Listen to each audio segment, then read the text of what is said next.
So, yes, I won't say we should to stop with the other and chant the holy name with full faith that will help us to get the intelligence, the spiritual intelligence, and to get the right association.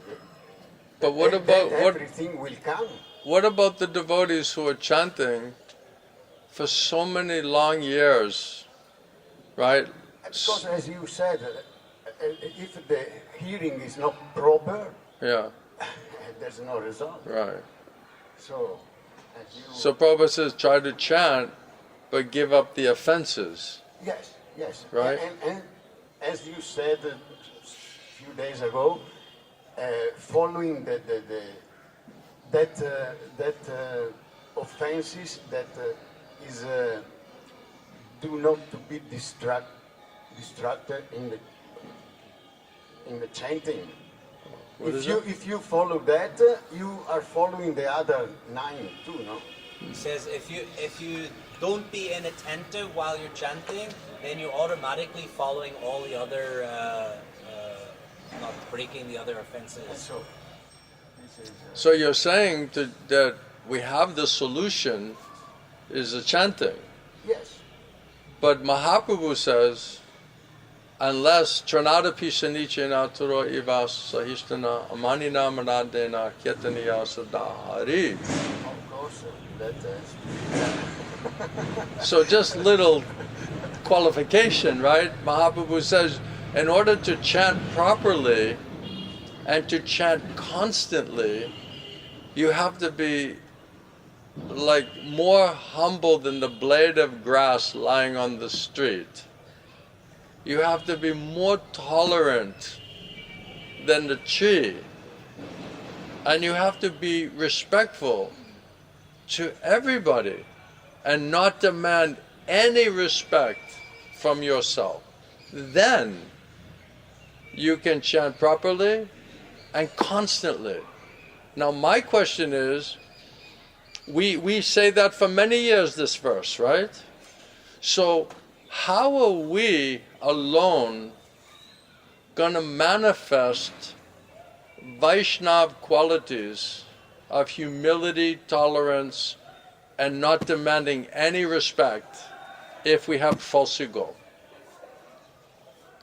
If we're on a bodily, mental, sentimental platform with limited faith and manifesting demoniac thoughts and qualities, how are you going to just one day just manifest genuine humility, tolerance, and not demanding any respect, which are actually the qualities of the pure soul? Because the soul by nature is godly. Every soul is a sadhu, the soul. But we have this stupid mind and the false ego and all the demoniac qualities and demoniac attachments and desires. So what is it going to take to constantly and properly chant? Can we bring ourselves to this state of genuine humility, tolerance, and not demanding any respect? How do you answer that? Let's see how good you are, Peter. No, I think that is a question of faith. It's a question of faith in the Prabhupada's words and the previous acharyas and shastras and the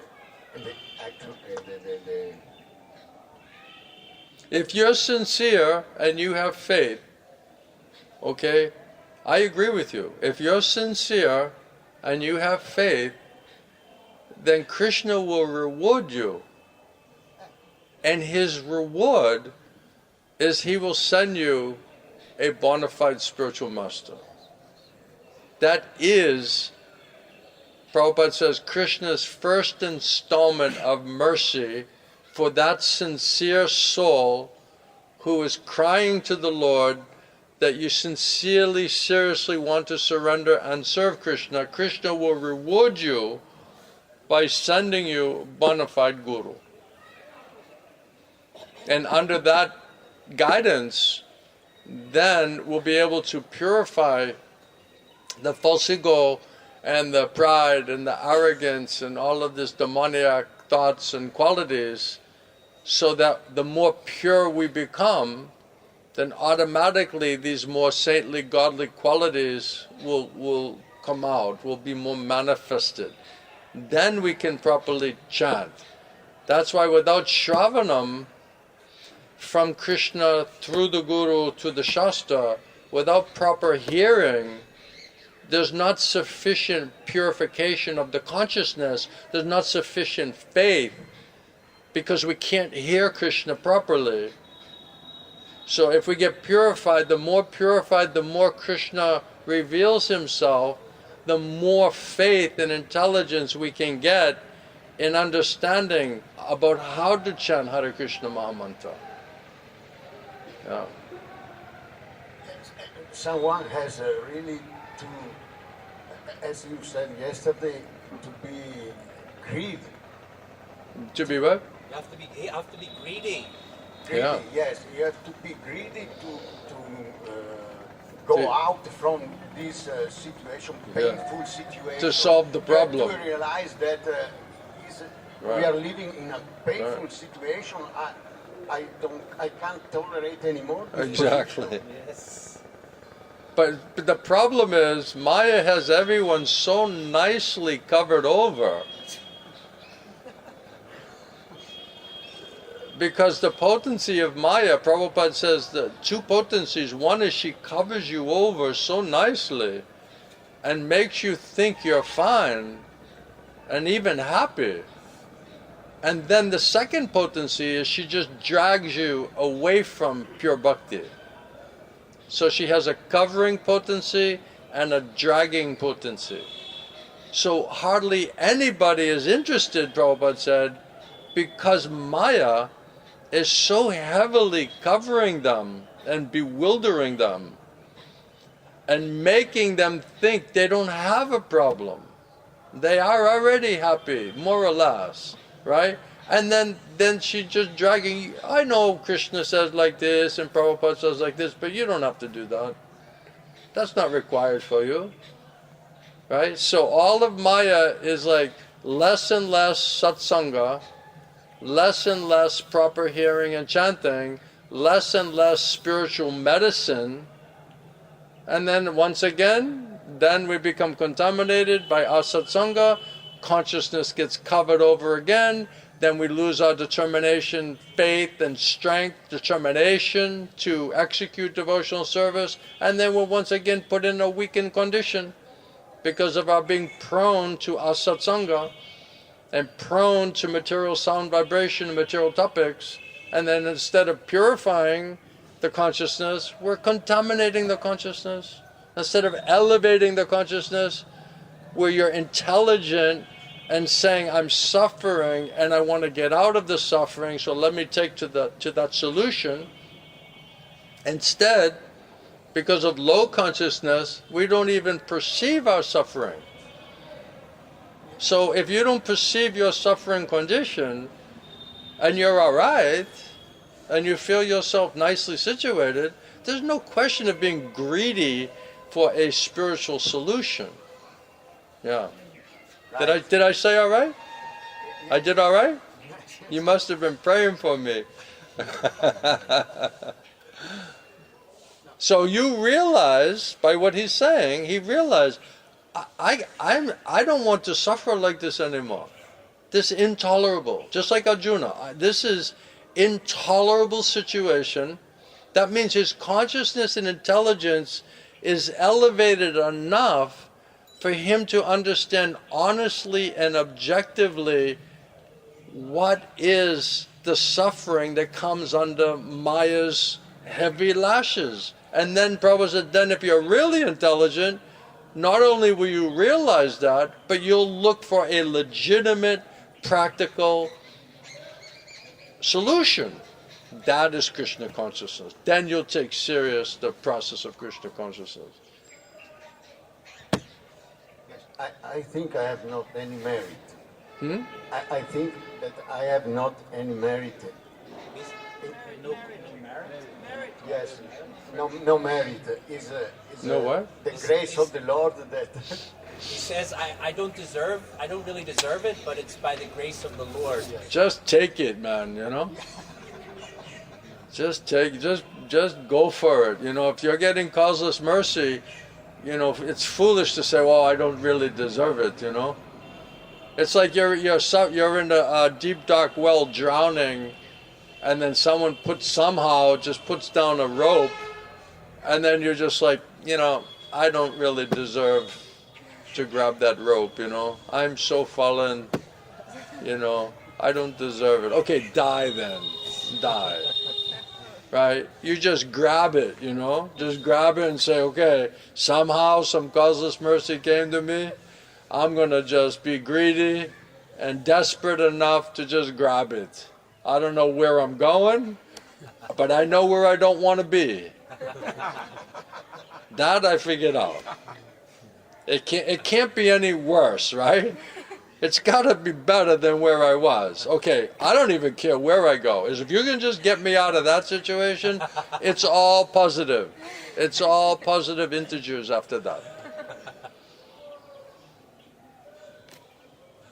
And then once you're getting nice reciprocation and it's like, wow, this is really amazing, this is really cool, this is really a gift, then you'll be grateful, you'll be appreciative that somehow Krishna and Krishna devotee showered some causeless mercy.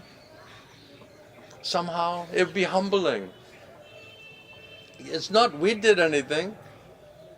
Right? I mean you could say the only thing we did was cried to God in our worst suffering condition to somehow shower causeless mercy on us and save us. That's really the only thing most of us did right. And Bhaktivinoda Thakur, in his songs, he said, Krishna Mahaprabhu, you are the savior of the fallen souls. You have come here to save the fallen, conditioned souls.